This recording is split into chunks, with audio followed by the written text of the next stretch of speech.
Heto na nga. First of all, una sa lahat, I would like to tell you about myself. Gusto ko lang ipakilala sa inyo yung sarili ko. Ako nga pala si Carlo. Natamad pero may pangarap sa buhay. May tiwala sa sarili at alam ko sasang-ayon din sa akin ang panahon. Na balang araw, lahat ng mga ginagawa ko ay magtatanim din ng kayamanan. Charot. Simple lang naman ang pangarap ko sa buhay. Na magkaroon ako ng sarili kong bahay para hindi na ako nangungupahan. Mahirap kaya mag-isip ng buwan-buwan. Buwan-buwan kang may binabayaran at buwan-buwan kang may isipin. Sa sahod ka, kulang pa. Sa sahurin mo, babayad mo lang. 'Di ba? Napakahirap. Pero kung may sarili kang bahay, hindi ka mahihirapan. Kaya ginagawa ko ang lahat sa patas na pamamaraan. Wala akong pakialam sa iba kahit pagtawanan nila ako. Ang alam ko sa sarili ko, wala akong ginagawang masama para sa kanila. Magpapatuloy lamang ako sa mga ginagawa ko hanggang sa may mapatunayan ako sa sarili ko. Alam ko naman lagi akong sinusubok ng panahon, pero kakayanin ko to. Oo, kakayanin ko to. At magagawa ko to. Palagi lang akong positibo sa buhay kasi kung magiging negatibo ako, lalo lang ako panghihinaan. Malakas naman kasi ang loob ko sa anumang hamon ng pagsubok ng buhay. Kaya ginagawa ko pa rin ang lahat hanggang sa ngayon. Kahit sa lumipas na panahon, gagawin ko pa rin ang lahat nang wala akong naaagrabyadong tao. Pinagsasabay-sabay ko na nga pala yung trabaho ko sa loob ng isang araw. Minsan kapag natatambakan ako ng labada, syempre naglalaba ako. At habang naglalaba nga ako at naghihintay ng oras, nililigpit ko na nga rin pala at inaayos ko pa isa-isa ang aking ginagamit sa pangnegosyo.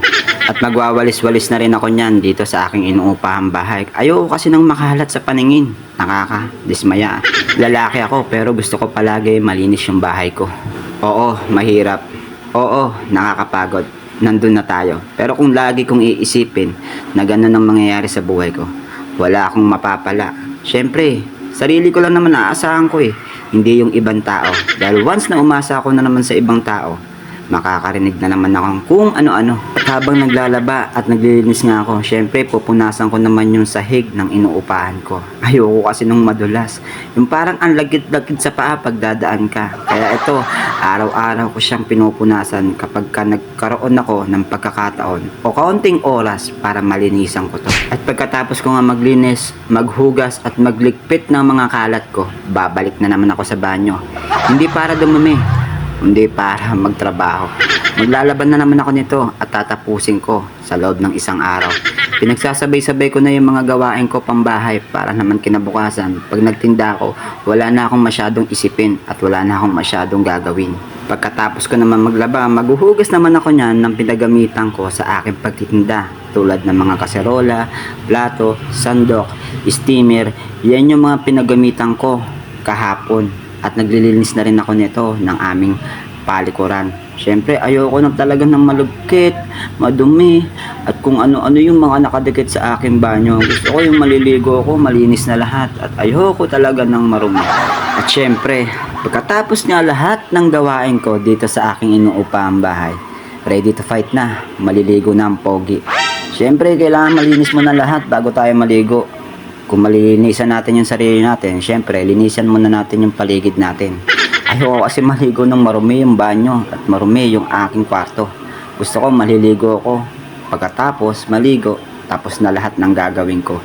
Magbibihis na lang ako at malalabas na lang ako sa labas para magtinda. Kaya hanggang dito na nga lang po ang ating kwento. Abangan nyo sa mga susunod na araw ang ating trabaho at ang ating pangarap na may ginagawa. Maraming salamat sa mga nanonood ng video ko. Kaya hanggang dito na nga lang po.